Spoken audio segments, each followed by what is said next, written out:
예수님께서는 요한복음 3장에서 니고데모를 만나서 대화를 나누셨습니다. 거듭남에 대한 대화를 하셨죠. 구원에 대한 진리를 말씀하셨습니다. 그리고 4장에서도 예수님은 한 사람을 만나서 대화를 나누십니다. 역시 구원에 대한 이야기를 나누십니다. 그런데 3장에서 만난 사람과 4장에서 만난 사람, 그 두 사람이 너무나 다른 사람이에요. 니고데모는 유대인의 공회원입니다. 부와 지위와 명성을 가진 사람이에요.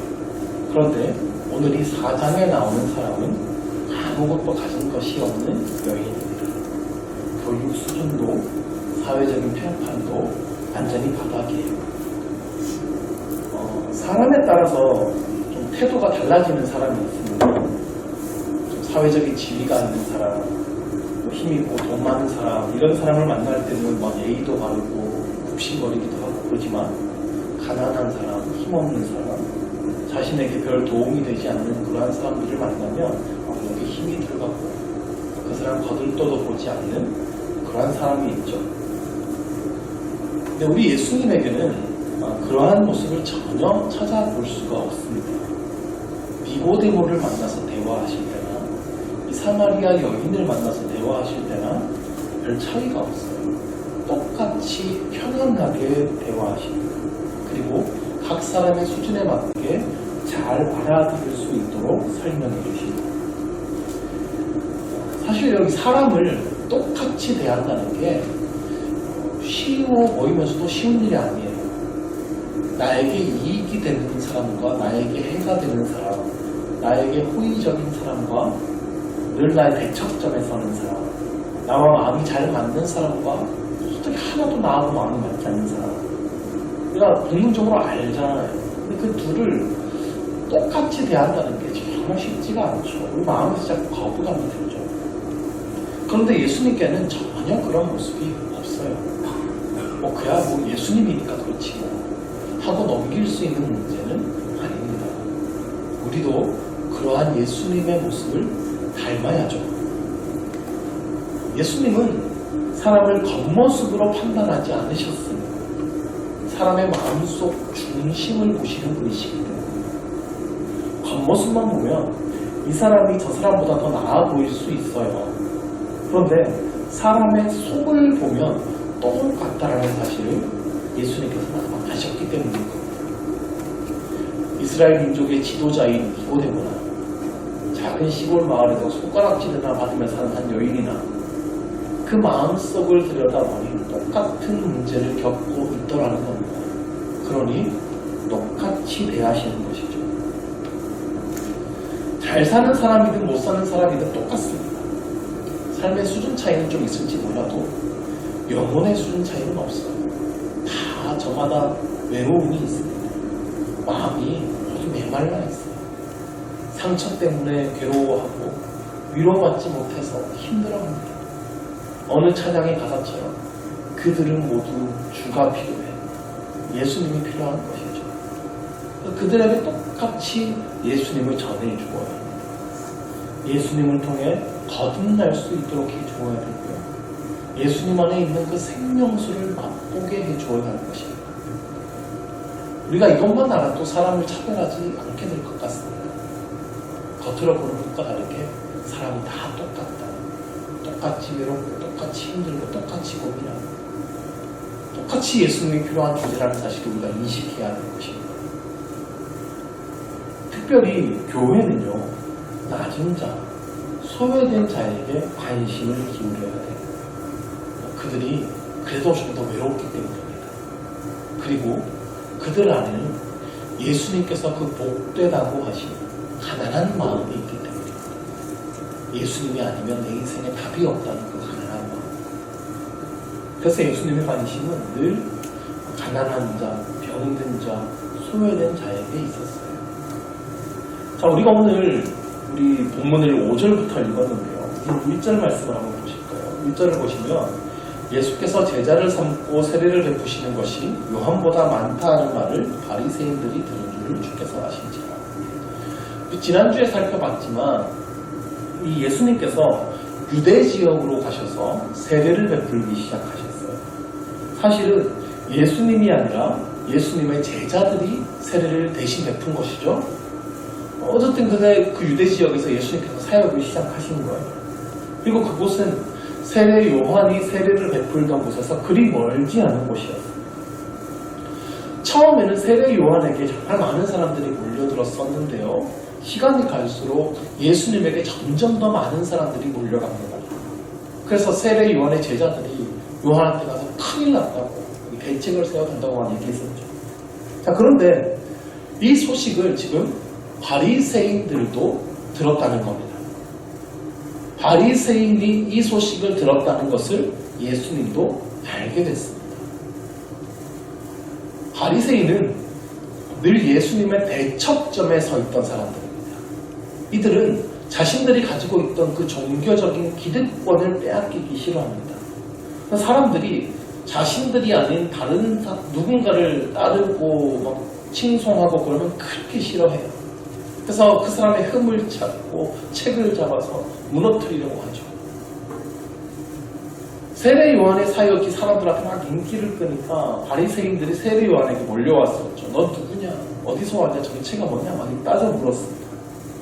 그런데 이제 예수님에게 더 많은 사람들이 몰려든다는 소식을 이 바리새인들이 들었으니까 이제 바리새인들도 예수님에게 몰려올 것이 뻔합니다. 예수님은 아직은 바리새인들하고 부딪힐 때가 아니다고 판단하신 것 같아요.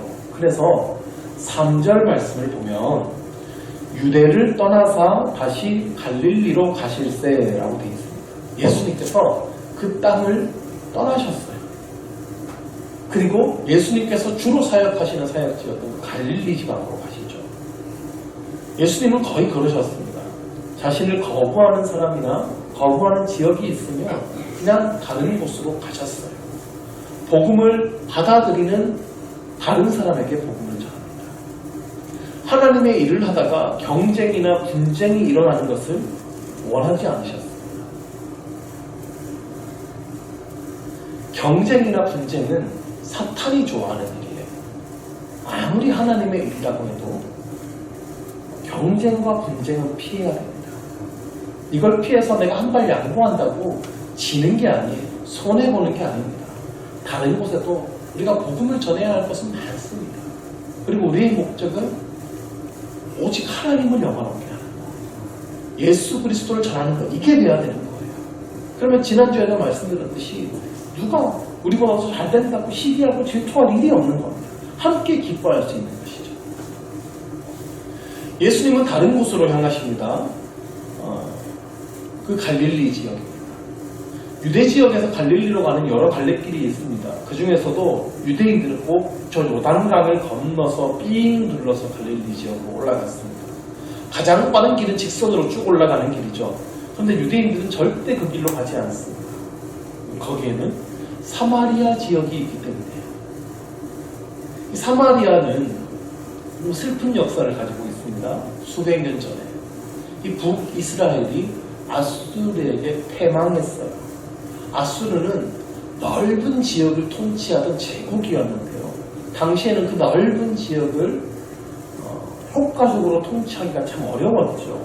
그래서 그 지역 사람들이, 먼 곳에 있는 지역 사람들이 반란이라도 일으키면 다시 그 소식을 듣는 데까지도 시간이 걸리고 그곳까지 다 군사를 이끌고 가기까지 또 시간이 걸리고 그렇지 않습니까? 그러니까 이 아수르는 정복한 지역 사람들이 반역을 이루지 못하도록 그 씨를 잘라버리는데요. 한 나라를 정복하면 그 나라의 절반의 사람들을 자기 나라로 잡아갑니다. 그리고 그 잡아간 수만큼 자기 나라 사람들을 그 지역으로 이주시킵니다. 그리고 그 나라 사람들과 강제로 다 결혼을 시키는 거죠. 그래서 그렇게 해서 민족을 섞어버리는 거예요. 그렇게 해서 그 민족을 말살을 하고자 하는 정책이었는데요. 이 역사 때문에 이 북이스라엘 지역에는 아수르와 이스라엘의 혼혈들이 이제 가득하게 되었습니다. 그리고 북이스라엘의 수도가 사마리아인 거예요. 원래 이 남유다와 북이스라엘 갈라져 있었지만 이 사람들을 모두 이스라엘 사람들이라고 불렀습니다. 이스라엘의 12지파이기 때문에 그렇죠. 근데 이 아수르에게 망한 이 사건 이후로 남유다 사람들은 이제 북이스라엘 사람들하고 완전히 선을 긋습니다. 너희는 우리가 다른 민족이라고 선언합니다. 그들은 혼혈이고 우리는 순수혈통이라는 거죠. 그래서 유대인이라는 명칭이 그때 등장하는 거예요. 이제부터는 이스라엘 사람이 아니고 그냥 자신들은 유대지파 사람들, 유대인이라는 거죠. 북이스라엘과는 완전히 차별되는, 구별되는 순수혈통이다라는 걸 강조하는 거예요. 그래서 유대인들은 사마리아 사람들하고 상종도 하지 않습니다. 그냥 개돼지 취급을 합니다. 그 지역으로 지나가지도 않습니다. 이 사람들하고 마주치기만 해도 우리가 부정해진다고 여겼어요. 당시 어떤 유대인 랍비는 이런 기도를 했다고 그래요. 하나님이 이 세상 사람들을 부활시키실 때 사마리아 사람들은 하나도 일어나지 못하게 하옵소서. 세상 이런 기도가 어디 있어요? 저 인간들은 구원도 받지 말아야 될 존재입니다. 그렇게 기도를 했다는 겁니다. 그러니까 유대인들이 사마리아 사람들을 얼마나 증오하고 멸시하는 겁니다. 그래서 이들이 갈릴리로 올라갈 때에도 훨씬 빠른 사마리아로 통과하는 직선길을 앞두고 요단강을 건너가서 삥 둘러서 올라가는 거예요. 그 길을 선택하는 거예요. 예수님과 그의 제자들도 모두 유대인입니다.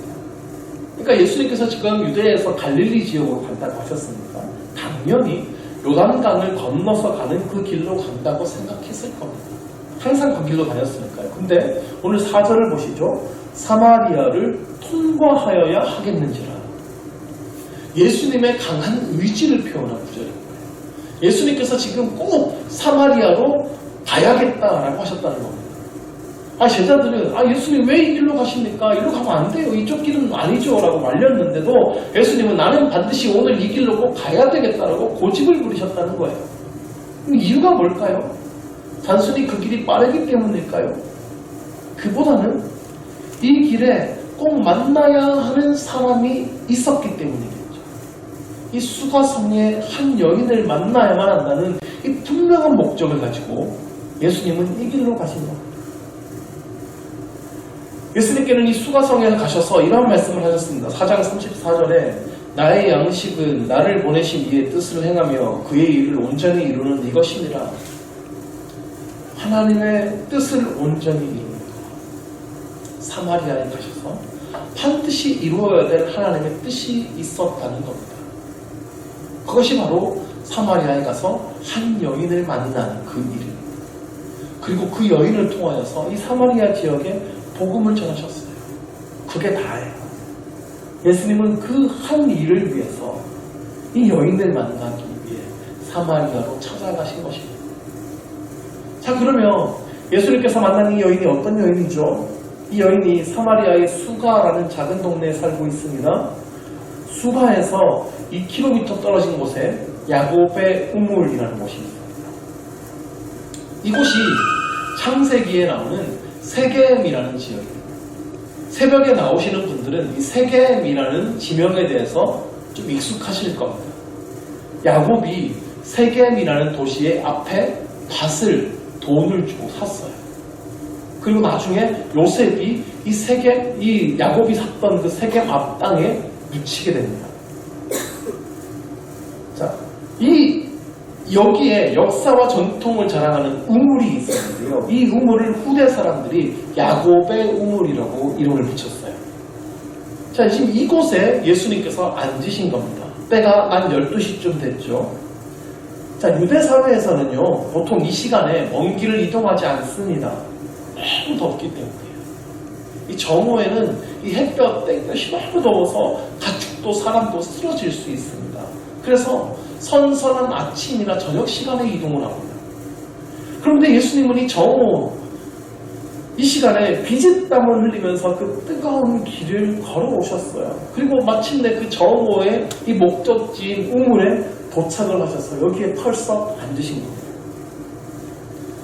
수가성의 이 여인이 이 정오쯤에 물을 길러 나온다는 사실을 미리 아셨기 때문이죠.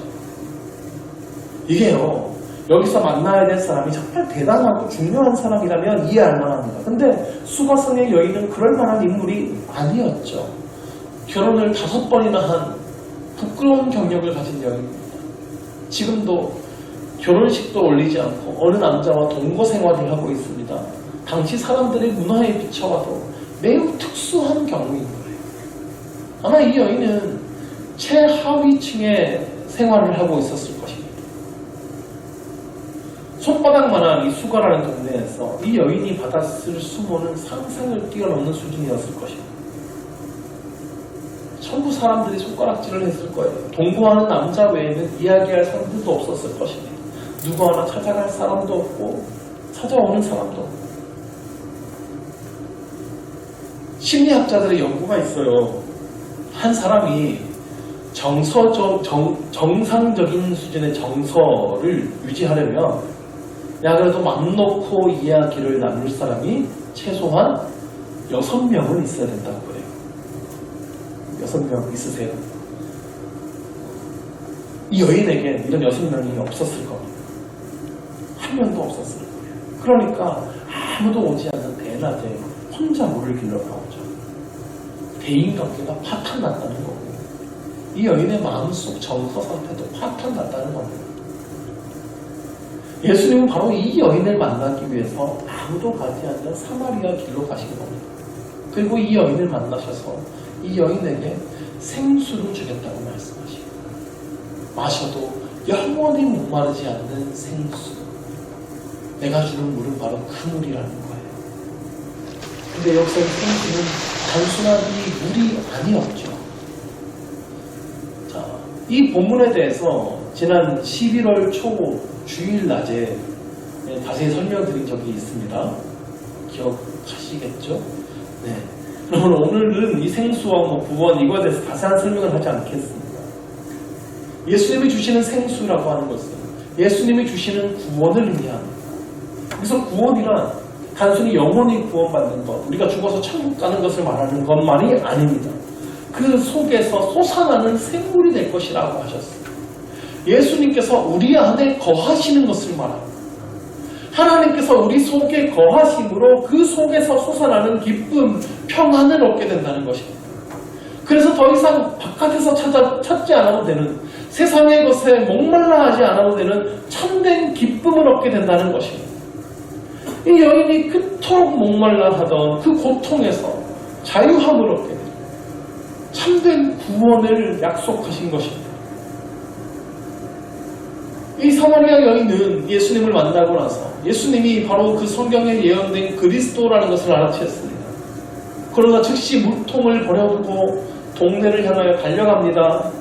자신이 그리스도를 만났다고 사람들에게 증거합니다. 그래서 그 동네 사람들이 전부 다 예수님을 보기 위해 모여들고 그를 통해 모든 사람들이 예수님을 믿게 됩니다. 자, 이 여인은 사람들의 시선을 피해 다니던 여인입니다. 사람들과의 관계가 단절되었던 사람들입니다. 그런데 이런 여인이 갑자기 어떻게 이런 일을 할 수가 있었습니까? 동네 사람들한테 가서 자신의 이야기를 하고 내가 만난 예수님의 이야기를 하고 그 사마리아 지역 수가성에 사는 사람들에게 복음을 전하고 예수님을 믿게 하는 그 복음의 통로, 전도의 통로가 어떻게 될 수 있었던 것입니까? 그것은 그녀가 생수를 마셨기 때문입니다. 그래서 그의 안에 있던 영혼의 갈증이 모두 사라져버린 것입니다.